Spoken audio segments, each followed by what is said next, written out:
Régénération Caraïbes, le podcast. Régénération. Écoute.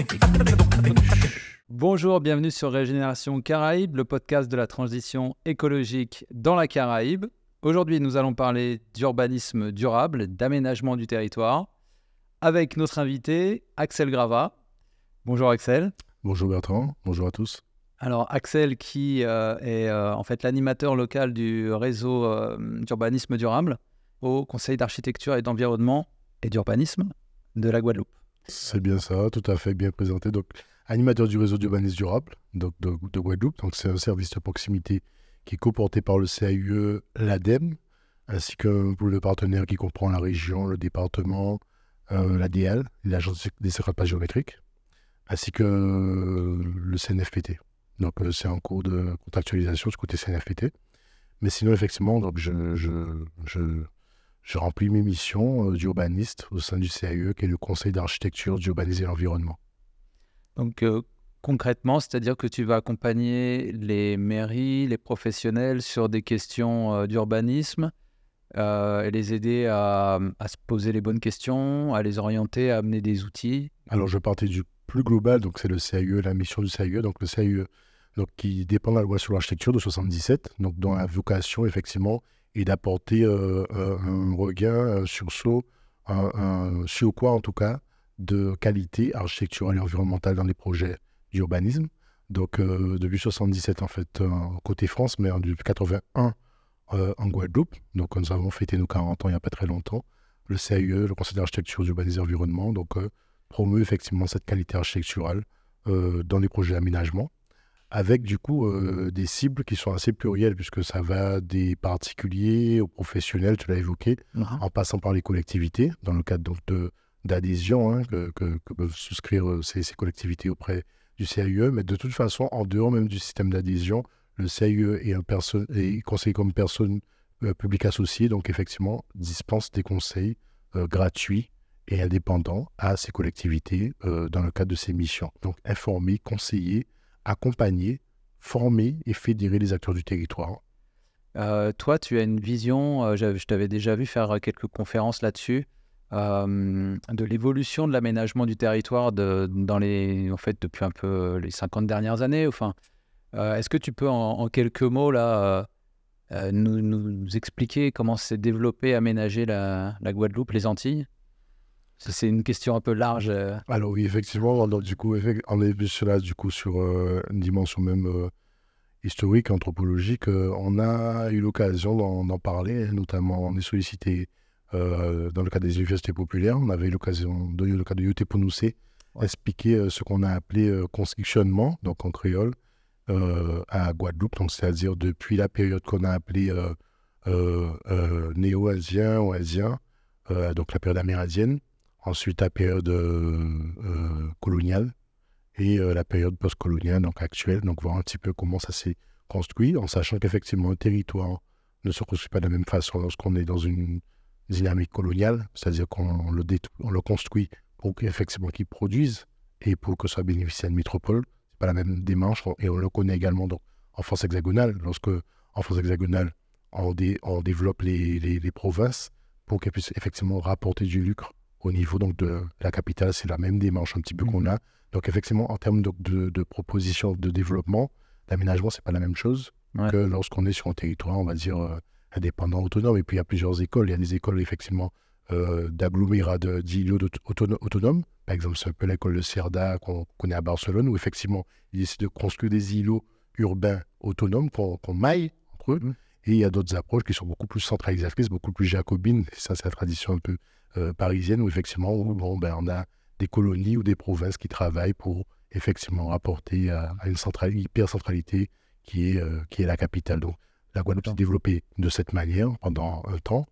On a eu, du coup, effectivement, par rapport à cette histoire coloniale, un legs amérindien en termes de construction, de choix, d'orientation, d'aménagement. Il faut savoir qu'on parle beaucoup d'urbanisme parce que techniquement, on a déposé le concept au 19e siècle, donc en côté occidental, mais il y avait déjà des sciences, une ingénierie, une ingéniosité en tout cas, d'aménager qui est bien antérieure à la période 19e siècle et avant. Là, on peut parler notamment de tout ce qui est la façon d'agencer les mouinas, donc les habitats aux côtés de l'époque des Amérindiens, qui étaient effectivement fonction donc, du site, de la nation, c'est-à-dire la topographie des lieux, la proximité par rapport à l'eau, donc l'eau, la double fonction de l'eau en tant que risque, donc c'est-à-dire tu ne vas pas te mettre en danger par rapport à un risque, mais également l'eau en tant que ressource, donc tu vas te mettre aussi à proximité de sorte d'avoir de l'eau potable.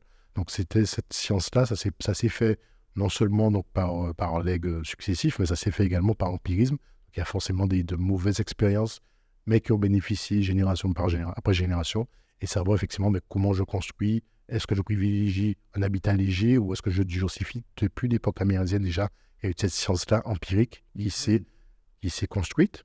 Ensuite, effectivement, cette science-là s'est confrontée aux connaissances, à la maîtrise donc, des colons, pour certains, beaucoup de marins. On le voit également dans l'architecture, puisque dans l'architecture même, on a des techniques qui sont propres aux techniques de construction de bateaux. Donc, il y a eu cet apport-là également en termes d'architectural, en termes de technique, et également, du coup, tant en termes de sciences d'aménagement, mais aussi de construction, l'apport, effectivement, donc, des Africains qui sont venus, avec effectivement des peuples qui ont chacun leurs spécificités en termes de maîtrise de technique, que ce soit des Yoruba, des Mandingues, et également, donc, je parlais là de technique de construction, mais également d'aménagement. On peut prendre par exemple l'exemple de ceux qu'on a comme les tribus sérères, tout couleur notamment du côté du Sénégal, où effectivement on agence un ensemble en fonction des pièces, des fonctions. C'est-à-dire qu'on ne fait pas, basiquement, hein, la pièce d'eau ne sera pas orientée n'importe comment par rapport à la pièce chaude, c'est-à-dire la pièce où on fait la cuisine, qui ne sera pas elle-même orientée de la même façon, positionnée de la même façon par rapport à la pièce où on dort.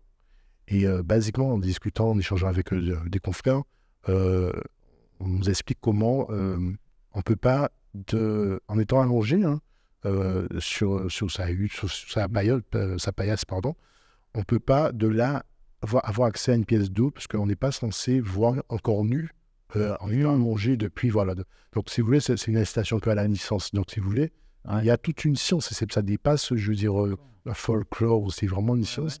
Et donc, du coup, ça aussi, on l'a retrouvé dans ce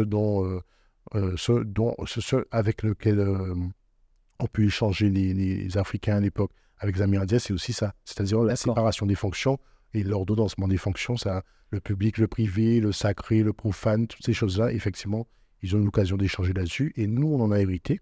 Alors, on arrive à l'époque moderne à travers tout ce qui est au niveau de la case traditionnelle.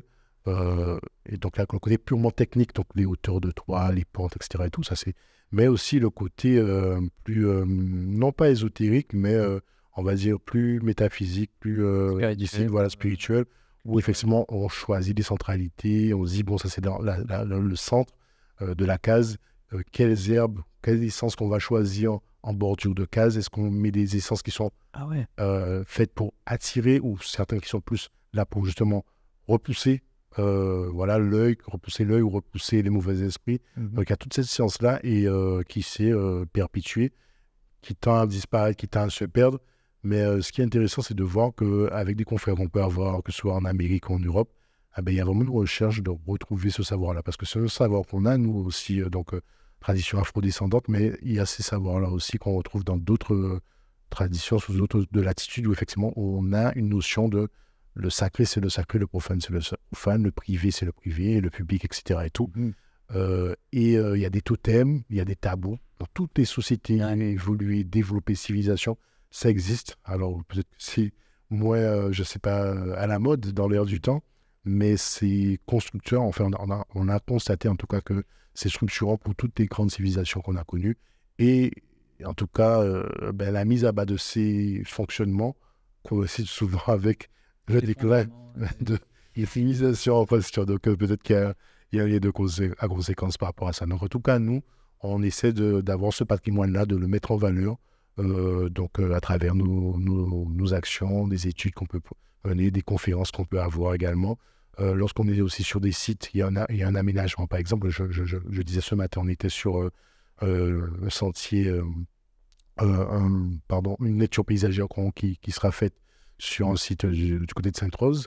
Pareil, c'est important de savoir l'histoire du site, l'âme du site, l'esprit des lieux, un petit peu qu'est-ce qui s'est passé là, au niveau des Amérindiens, au niveau aussi à l'époque du sieur L'Olive et du Plessis, qui étaient les premiers colons qui avaient débarqué donc en Guadeloupe, dont certains effectivement sont morts, de ce qu'on nous dit, en ingérant des baies de mançonnier. Tout ça, effectivement, ça fait que cette histoire, ce site, il a une histoire, il a pas mal de choses qui sont passées, et justement, c'est ce qui fait la richesse des lieux et qui permet de le valoriser. Voilà. C'est super intéressant.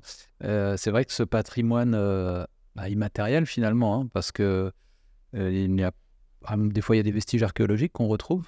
Tout à fait. Mais quand il n'y en a pas, c'est important de faire la démarche parce que sinon, il n'y a rien qui nous oblige à la faire concrètement.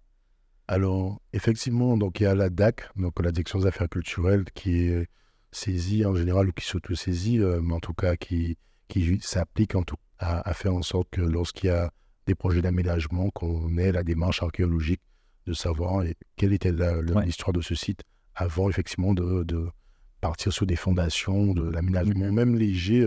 Voilà, donc c'est le cas d'ailleurs pour la Pointe-Allègre, où effectivement la DAC, il y aura des fouilles un peu plus poussées qui vont être faites, de sorte qu'on sache les différentes histoires de ce site, l'histoire amérindienne, l'histoire coloniale de ce site, et peut-être une histoire un peu plus moderne ce qui s'est passé là, sur ce site.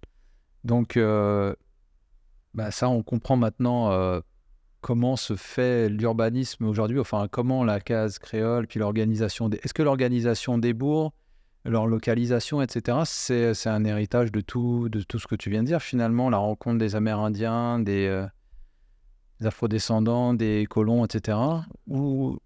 Alors, il y a de ça. Après, revenir sur l'optique coloniale, l'idée, effectivement, c'est de rationaliser tout, c'est-à-dire l'ordonnancement, la distribution de l'espace, donc de sorte qu'effectivement, ce soit productif, puisqu'on n'a pas une colonie pour que ce ne soit pas productif. Donc, pareil au niveau du littoral, il faut que le littoral soit aménagé de sorte qu'effectivement, ça facilite et que même les voies de transport soient facilitées pour que tout converge vers les ports qui vont exporter donc tant l'indigo, tant le café, et ensuite tant le tabac, le tabac, mais ensuite toutes les cultures, notamment sucrières, qui ont remplacé effectivement ces cultures manufacturières du 17e. Ouais, d'accord. Ouais, ok, d'accord. Et quitte à affronter les risques naturels? Alors, curieusement, effectivement, on a pas tant curieusement que ça, c'est-à-dire qu'il y a des fondateurs aussi de ces villes, hein, que ce soit les villes capitales, donc Pointe-à-Pitre et Bastia, qui professionnellement avaient déjà une sensibilité d'ingénierie, donc ingénierie hydraulique notamment. Donc on sait que le système de canaux de Pointe-à-Pitre, qui est peut-être pas optimal aujourd'hui, mais il avait déjà été finement étudié par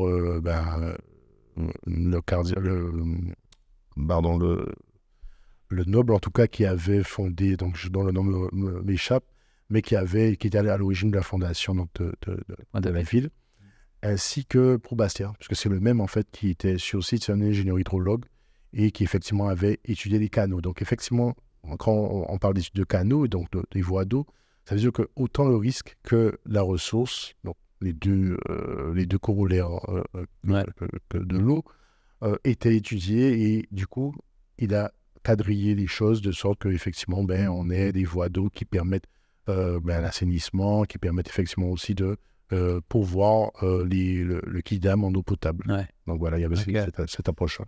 Et j'ai l'impression, quand tu parles de ça, qu'on est rentré à un moment donné dans une phase peut-être d'amnésie ou d'accélération qui fait qu'à un moment donné, on a imperméabilisé, on s'est développé très rapidement, et notamment les problématiques de l'eau. Maintenant, ça pose problème parce qu'on a des inondations régulières. Bon, on a aussi le changement climatique qui fait qu'on a des événements plus réguliers, etc. Comment tu vois ça Alors, à ce niveau-là, effectivement, il y a quelque chose qu'on a appelé les à-coups du rattrapage. Donc, les à-coups du rattrapage, c'est après une catastrophe, effectivement, on est obligé d'être dans une démarche d'urgence. On apporte une réponse, mais c'est une réponse qui peut répondre à l'urgence, mais qui n'est pas forcément pérenne. Et c'est ce qu'on appelle du coup aussi le provisoire pérenne. C'est-à-dire on a le cas notamment pour Hugo, le cyclone Hugo, il y a une avarie forte, il y a une catastrophe. il faut reloger, on reloge où? On place certaines tentes du côté de Paul Fanchon, aujourd'hui. Mais sauf qu'effectivement, plus les choses durent dans le temps, plus les gens s'enracinent. Bon, des enfants naissent sous la tente.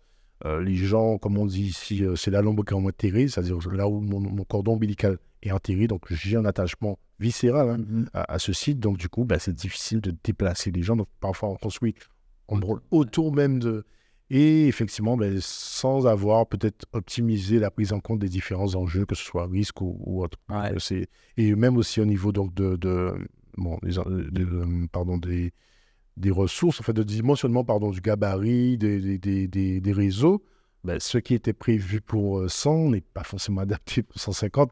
On n'est pas sur des petites mains, mais quand même, on n'est pas au Japon où on va hyper dimensionner, quitte à ce qu'on puisse même recevoir des populations, même si ce n'est pas forcément dans la politique migratoire du pays, mais en tout cas, effectivement, on n'est pas dans cette optique-là, plus souvent que rarement, et malheureusement, on est dans du haut gabarit, voilà.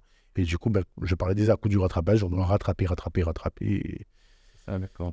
Ça pose un souci. Donc, on l'a vu, par exemple, en 1928, où effectivement, le fameux Aliture a reconstruit en béton. Ça a été un parti pris. On l'a vu ensuite pour le cyclone Hugo, où effectivement, il y a des reconstructions qui se sont faites. Mais ces à-coups du rattrapage, que ce soit suite à une avarie, ou suite aussi à des injonctions réglementaires. Par exemple, j'ai entendu ce matin, on a évoqué certaines collectivités qui ont été mises à l'index parce qu'elles ne respectent pas les quotas en termes de pourcentage de logement social. Effectivement, si on doit se confronter manu militari ou assez rapidement à une réglementation, même si on a on va peut-être faire des arbitrages qui vont nuire forcément, ce soit aux espaces naturels, ça peut être aux zones agricoles, mais forcément, dans l'urgence, on fait moins facilement, moins généralement du pérenne que lorsqu'on, effectivement, les choses sont organisées sur le temps long. D'ailleurs, on le voit au niveau des documents d'urbanisme en Guadeloupe. Ouais. Là, aujourd'hui, on doit avoir 4 ou 5 communes qui sont RNU, donc qui n'ont pas leur plan local d'urbanisme. On a une seule collectivité qui a avancé de manière significative sous son SCOT, donc c'est Cap Excellence, même si la CNGT a lancé le sien, même si la CARL est en préfiguration et d'autres. Mais si vous voulez, tous ces documents d'urbanisme, ce sont eux auxquels on s'adosse pour dire non, mais il faut faire attention. Alors, et enfin, la région qui est l'aménageur en chef du territoire, on a un SAR qui est arrivé à sa caducité, puisque c'est un SAR de 2011. Donc, effectivement, c'est 10 ans. Donc, voilà, donc là, maintenant, le SAR est en révision en ce moment. Mais effectivement, le niveau d'avancement de ces documents d'urbanisme surtout la coordination entre tous ces échelons, ça faciliterait effectivement ces arbitrages. Alors, pour ceux qui ne connaissent pas, le SAR, c'est le schéma d'aménagement régional de la Guadeloupe. Et les SCOT, c'est les schémas d'orientation... De cohérence territoriale. C'est ça. Donc, ils définissent les orientations sur plusieurs années pour différents territoires, différentes échelles. Exact. Et qui permettent effectivement d'harmoniser, puisque les PLU, c'est à l'échelle d'une commune, et les SCOT, c'est à l'échelle d'un ensemble, d'un agglomérat de communes, donc une intercommunalité. Donc, c'est-à-dire pour Cap Excellence, Bémao, Pointe-à-Pitre et Abîme, voir effectivement comment on fait de la cohérence, on construit de la cohérence entre les trois ensembles. Tout à fait, c'est ça.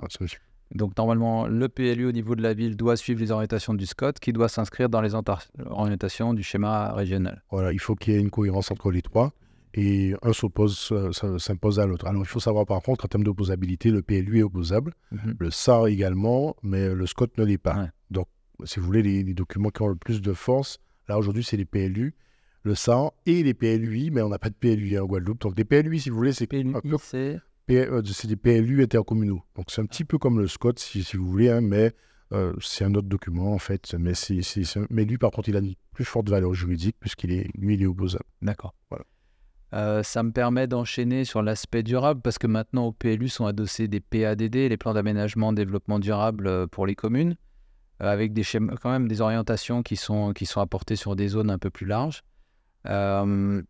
Tu as animé tout récemment, je pense la semaine dernière, ou peut-être pas animé, parce que je n'ai pas pu y assister, c'était une rencontre sur l'urbanisme circulaire. Il y a plusieurs événements. Hein. C'est ça. Alors oui, effectivement, nous avons lancé un programme d'action sur l'urbanisme circulaire donc depuis 2022. Pourquoi l'urbanisme circulaire? Alors, l'urbanisme circulaire, très simplement, c'est l'économie circulaire, mais appliquée à l'urbanisme, à l'aménagement, à la planification. Donc, c'est-à-dire, c'est comment on recycle, comment on réemploie, comment on réutilise, comment on donne de la multifonctionnalité à des espaces et à du bâti. Donc, c'est un petit peu ça. Pourquoi? Parce que vous voyez qu'il y a des wins qui existent, vous voyez qu'il y a des dents creuses en centre-bourg, que ce soit les centres-bourgs de Petit-Bourg, de Monalo, enfin un peu partout, il y a des dents creuses. Donc, comment effectivement on tend à viabiliser, et pas juste les remplacer par des logements sociaux, hein, par exemple, hein, mais effectivement trouver des solutions. Ça peut être de la revégétalisation, ça peut être pas mal de choses, mais effectivement, il faut voir comment donner et ne pas avoir une optique figée, c'est-à-dire ça peut être pour 3 ans, ça peut être de manière amphithéotique. Ouais. Ça s'appelle de l'urbanisme transitoire, où effectivement, on dit, bon, mais sur 3 ans, il y aura telle vocation, et après, sur 3 ans, Ouais. c'est ça, c'est un petit peu cet esprit. Donc, ça suppose d'avoir une observation fine et régulière des sites, et ça permet effectivement qu'il y ait de la vie, de l'animation au niveau du territoire. Donc, l'urbanisme circulaire, on a lancé par un séminaire, donc qui était beaucoup plus orienté patrimoine, parce qu'on a un patrimoine qui se délite. Ouais. Donc, on s'est posé la question de comment cet urbanisme circulaire peut bénéficier à notre patrimoine qui se délite. Donc, du coup, on a donné pas mal de retours d'expérience, d'exemples, en partant du parti pris que, pour nous, la meilleure façon de protéger le patrimoine, c'est la protection active. Un bâti qui n'est pas vécu, c'est un bâti qui se meurt. Donc, on peut faire des lotos du patrimoine pour ne pas les citer, on fait ce qu'on veut, mais si le bâti n'est pas occupé, il n'est pas animé, il va mourir de sa belle mort. Alors. Donc, effectivement, il y a des démarches, notamment, on a présenté la démarche d'un privé, hein, donc qui est du côté de l'habitation Néron, où effectivement il récupère ces wins qui existaient de l'habitation Néron. Ces wings, c'est Les wins de l'habitation Néron, Ah oui, ok. c'est au moule. Oui, ok, ouais. Et du coup, pour pouvoir mettre en place une distillerie, enfin c'est une distillerie effectivement qui va redonner vie à ce site. Donc si vous voulez, lorsqu'il y a un privé derrière qui a de la vie, qui a de l'activité industrielle, c'est plus facile pour que le bâti soit non seulement vécu, mais également animé et protégé, puisque ça demande aussi parfois des conventions. On a des types de conventions qui existent, pas mal, partenaires publics-privés, etc. et tout, mais où effectivement c'est dans l'intérêt de toute façon du privé que l'espace soit accessible. Ouais. Donc ça veut dire qu'au niveau VRD, vous savez qu'il y a des champs. Vous prenez en tout cas des dispositions pour qu'ils puissent trouver une entente sur la gestion de cette VRD, la gestion des foires, etc. et tout. C'est le cas pour des centres commerciaux, pas mal de centres commerciaux. Il y a des partenaires publics-privés qui existent, des projets urbains partenariaux, qui permettent effectivement que tout ce qui est voie soit assumé par ce privé. Parce que moi, j'ai un centre commercial, si on veut payer accéder, c'est pas dans mon intérêt. Je ne vais pas attendre forcément que la puissance publique entretienne ces routes. Donc, du coup, je l'intègre effectivement dans mes dépenses, dans mon budget. Ouais, voilà. C'est ça. Ok. Donc, en fait, parce que ça, c'est souvent une question qu'on se pose quand on se lance dans l'environnement et quand on voit les impacts, finalement, les impacts sur le territoire, c'est la construction, le BTP. Et en même temps, il y a énormément de bâtiments qui ne sont pas utilisés. Même si on regarde au niveau individuel, il y a beaucoup de maisons inoccupées, vides ici. Et en même temps, on en voit plein de nouvelles se construire. Nous, je sais qu'en tant que bureau d'études, on est souvent sollicité pour des nouveaux lotissements, parfois dans des milieux naturels. Alors, il y en a qu'on n'y touche même pas. Mais à chaque fois, me vient la chose en tête. Je me dis, mais en plus de ça, on a une population qui est en décroissance. Est-ce que ça, c'est un des objectifs de l'urbanisme circulaire? Le point de départ aussi de cette démarche d'urbanisme circulaire, je ne l'ai pas dit, mais c'est la loi climat et résilience, donc qui vise effectivement à limiter ce dont tu parlais, à limiter l'artificialisation des sols. Ouais. Puisque comme tu dis, c'est vrai que c'est quand même surprenant qu'on artificialise alors qu'on a une population qui est en décroissance, donc à un moment donné, et que comme tu dis, il y a des wins, il y a de quoi reconstruire la ville sur elle-même. Donc pareil, la loi climat et résilience avec un objectif ZAN, zéro artificialisation nette. Donc l'idée, c'est qu'effectivement, sous 20 ans, qu'on arrête complètement d'artificialiser. Donc ça, c'est un vœu pieux, on va dire. Mais nous, effectivement, on essaie de trouver des outils par rapport à ça. Donc l'urbanisme circulaire fait partie des outils. Ouais, c'est intéressant parce que c'est à la fois sur les matériaux, à la fois sur les lieux, leurs fonctions. Et là-dessus, est-ce qu'il n'y a pas des barrières qui se mettent un petit peu parfois sur justement les usages? Par exemple, là, moi je suis souvent me suis souvent posé la question pourquoi l'ancienne usine d'Arboussier à côté du MACT elle n'était pas récupérée par Capex ou un privé ou autre pour faire un tiers-lieu ou quelque chose comme ça. Peut-être qu'il y a des choses qui se font, qui ne se font pas aussi au niveau de la culture. Alors, effectivement, sur ce dont tu parles, et on revient à la partie coloniale dont on parlait tout à l'heure, il faut aussi savoir définir le patrimoine. Parce que ma notion du patrimoine et la tienne, par exemple, même en étant en Guadeloupe, même en vivant en Guadeloupe, on n'aura pas les mêmes sensibilités par rapport à ce qui est patrimonial. Et il faut bien arrêter une période, il faut bien arrêter des choix, etc. Et tout. Donc, c'est très important. On a tendance parfois à... Enfin, il y a par séquence, puisqu'on est plusieurs, on est en co-responsabilité sur le patrimoine. Il y en a qui vont protéger le patrimoine qui à partir des années 60.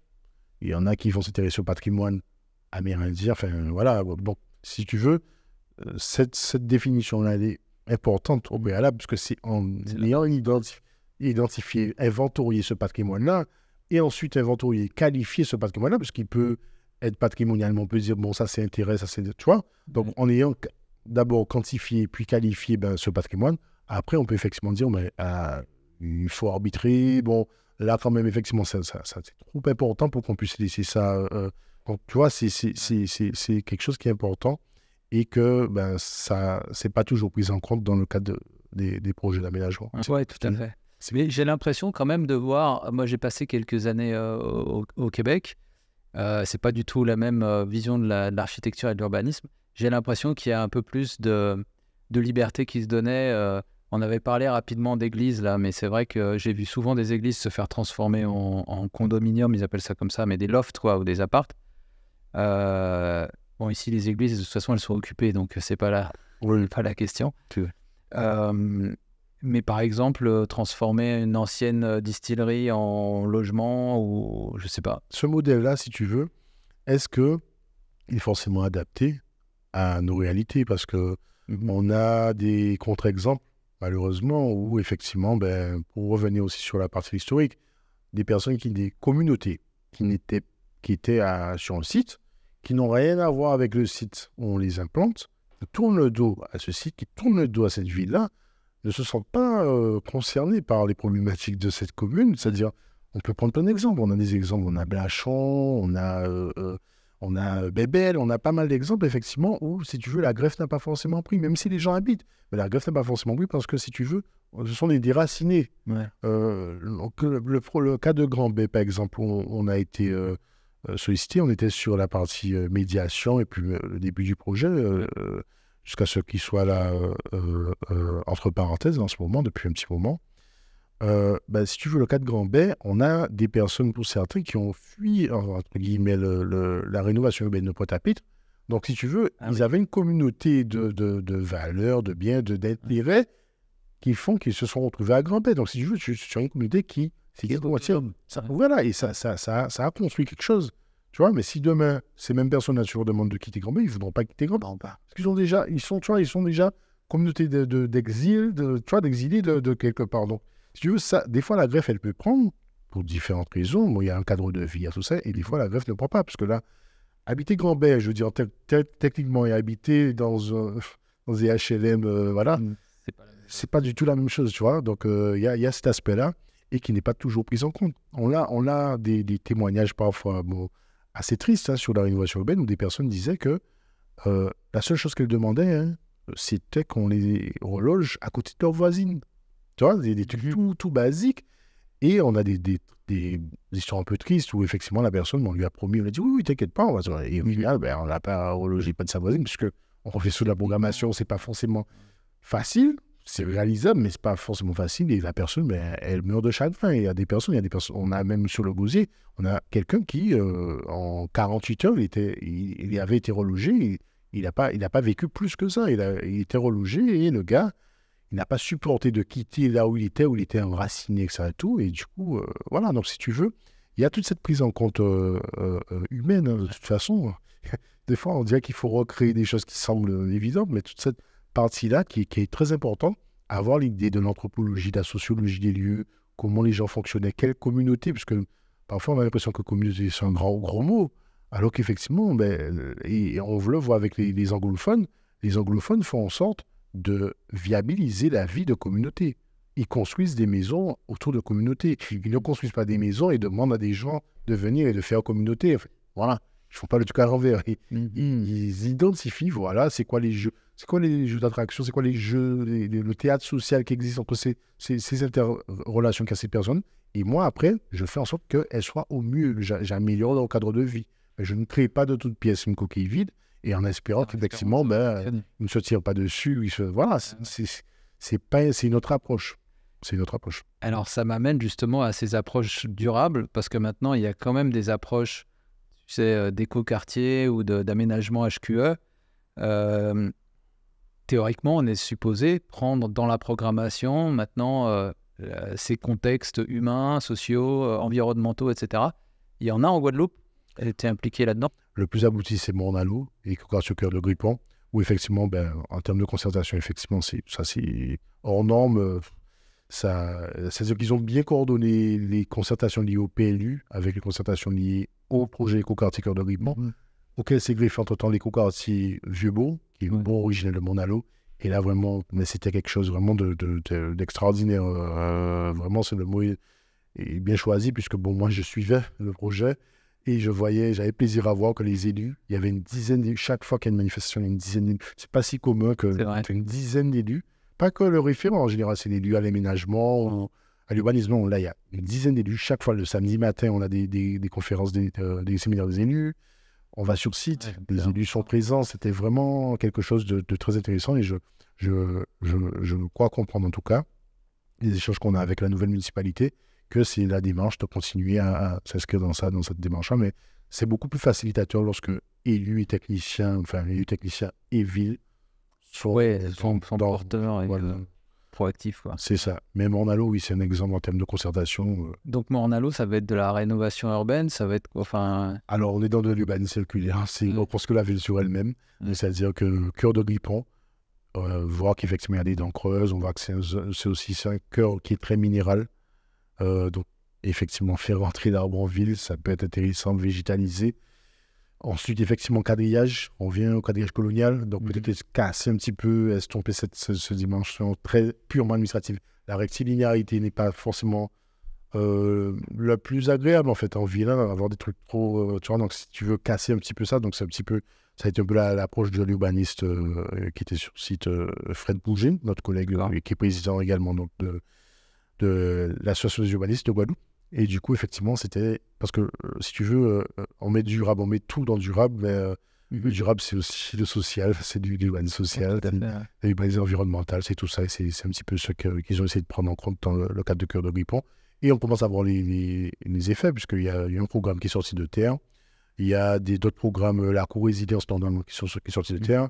Il y a tout ce qui est mobilité avec les pousse-pousse qui fonctionnent en ville. Et là, on est sur la plantation de 1000 arbres en cœur de voilà, donc en cœur de... Vous bossez avec des assos là-dessus C'est ça, avec donc les associations qui sont mobilisées. On a des écologues aussi qui ont été mobilisés là-dessus. Et effectivement, c'est un projet, on va dire, locomotive en termes d'éco-quartier, d'éco durable. Ok, super. Les villes éponges, vous bossez là-dessus? Les villes éponges. Concept, tu sais, de villes qui réinfiltrent les eaux pluviales pour limiter les inondations, ces choses-là. On en a parlé plus ou moins récemment avec Madame Troplan, donc, qui est une consultante CIE. On a parlé un petit peu sur le sujet qu'on a abordé, mais on n'a pas poussé les choses plus que ça. Mais effectivement, on l'a abordé après ce qu'elle disait, ce dont on discutait, c'est qu'effectivement, il y a des choses, des bonnes pratiques qu'on a eues un temps et qu'on perd par rapport à une modernité présumée. Notamment, tu sais, avoir une marge au niveau des jardins, etc., une marge pour qu'effectivement les eaux pluviales puissent être endossées par le jardin ou alors par le bas-côté, enfin immédiat, sur les abords immédiats. Sauf que par pragmatisme extrême, on veut arrêter les choses. Ma clôture à l'aplomb de ma borne. Et effectivement, du coup, on artificialise partout. Et du coup, les eaux, comme elles ne sont pas endossées par le jardin, comme elles ne sont pas... Voilà. Et donc, du coup, tu as un afflux d'eau, tu as un volume d'eau qui est beaucoup plus important. Et tu as des canaux qui ne sont pas forcément dimensionnés. Et tu as plus bas des stations ou des réceptacles qui ne sont absolument pas dimensionnés, non seulement pour le volume, mais la virulence, enfin, tu vois, le flux. Et on a des bris, on a des choses qui surviennent à ce niveau-là, au niveau de tout ce système-là. Et malheureusement, nous, on est dans ce dont on parle, que dénonçait l'Office de l'eau récemment.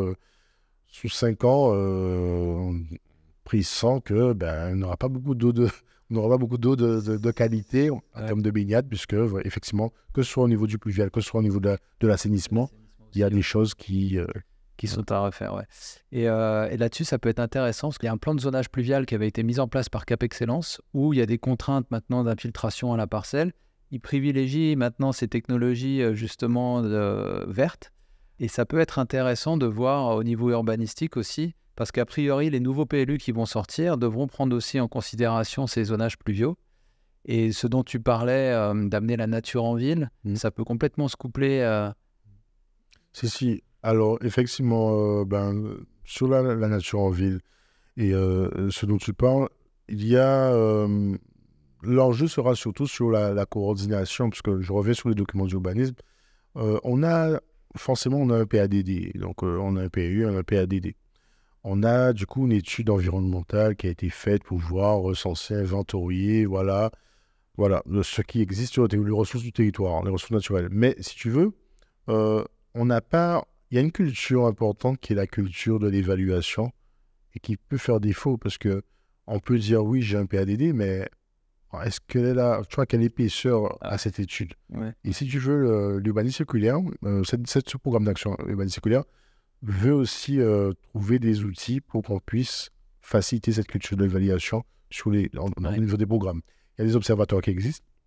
L'observatoire de l'Agence des cartes géométriques qui va concourir à ça, puisque avec un observatoire, on a en temps réel, on voit un petit peu ce qui se passe, est-ce qu'il y a de l'installation d'habitat informel, etc., spontané, tout ça. On a l'observatoire également foncier immobilier de Cap Excellence qui pourra concourir également à ça, puisque du coup, l'observation veut dire que il y a d'évaluation.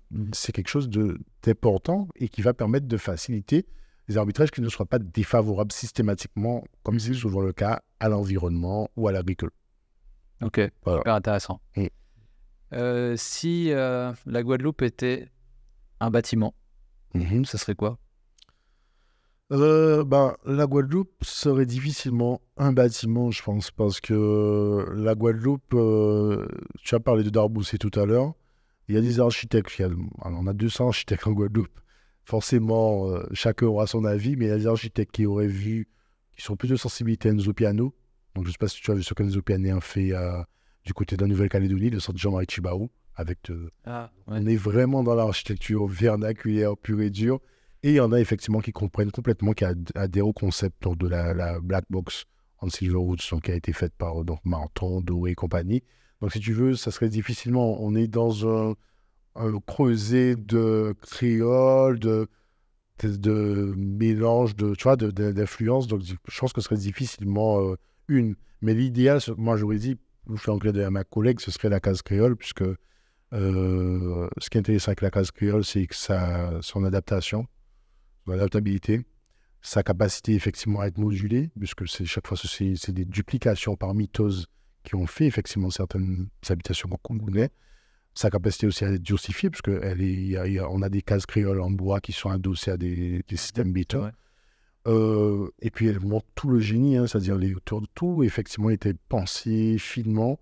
Alors, ça ne paie pas de mine, mais pourtant, effectivement, et on le voit avec nos confrères du BDM, donc le bâtiment durable Méditerranée, qui justement aujourd'hui sont à la recherche de toute cette science vernaculaire que nous, parfois même, on va dénigrer, alors qu'effectivement, ça doit émerger, ça doit être une évidence. C'est des démarches qui sont menées par nos collègues à Medellín, en Colombie.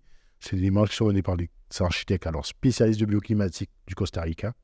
Et du coup, si tu veux, cette case-là, eux, ils l'apprécient, ils la trouvent Voilà, c'est-à-dire ses principes, c'est-à-dire tout ce qu'il y a autour d'elle, c'est pas seulement la case en elle-même, la DPS case, mais si tu veux, ce dont elle est porteuse en termes de symboles et en termes d'adaptation au territoire. Donc, ça pourrait être ça. Après, il y en a qui vont préférer peut-être la mouina amérindienne, si tu veux. Voilà. Je pense que ça pourrait pas être une seule maison. Ouais, ça serait compliqué. Ça serait compliqué de soit une seule. Mais bon, je partirais sur la case créole. Ok, très bien.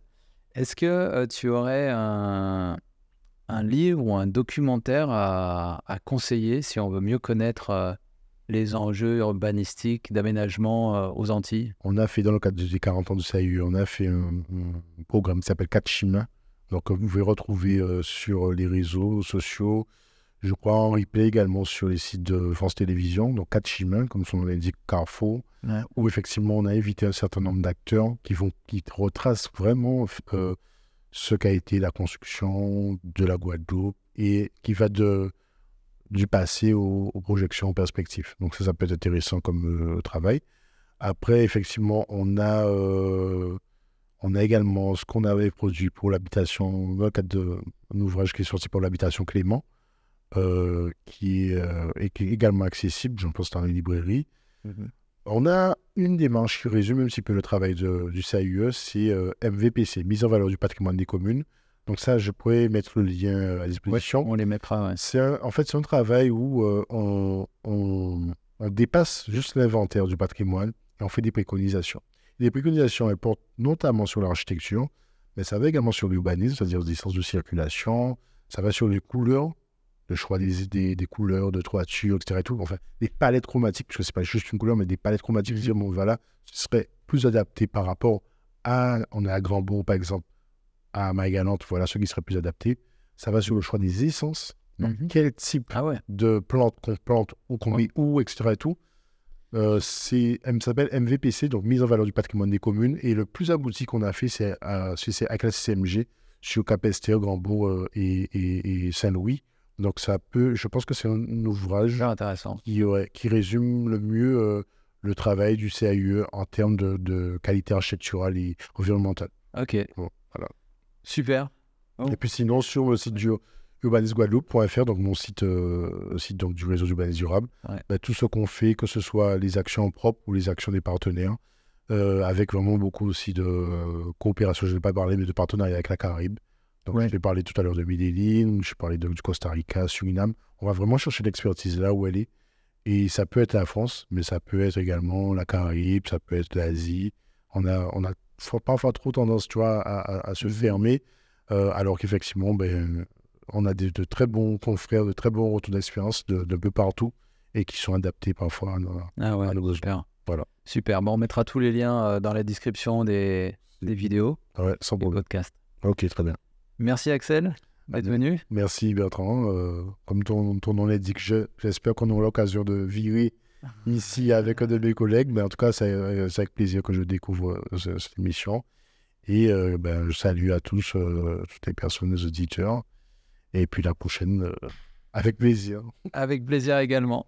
Merci à tous, merci d'avoir suivi l'émission. C'était Régénération Caraïbe, le podcast de la transition écologique aux Antilles, dans la Caraïbe. N'hésitez pas à envoyer vos commentaires, à liker, à partager, ça nous aide et puis ça nous permet d'apprendre aussi. À la prochaine. Régénération Caraïbe, le podcast.